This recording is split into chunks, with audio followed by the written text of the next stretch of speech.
أخبار الجزائر والعالم من قناة أخبار اليوم. تحية طيبة ومرحبا.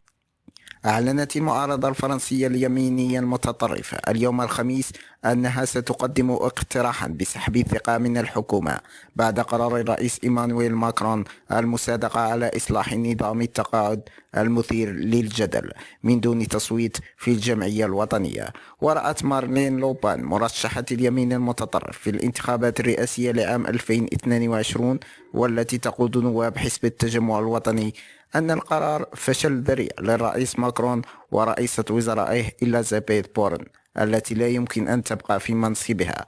واختار ماكرون تمرير مشروع إصلاح نظام التقاعد المثير للجدل من دون تصويت في الجمعية الوطنية حسب مصادر قريبة من الحكومة، وقد أظهرت ذلك استهجانا داخل الجمعية في بداية اجتماعها الذي يفترض أن تصوت فيه على المشروع. وسيواصل مشروع القانون مساره البرلماني بتصويت مجلس النواب مساء اليوم. وقبل التصويت عبرت مصادر قريبة من الحكومة من عدم تأمين أغلبية داخل مجلس النواب لتمرير مشروع القانون.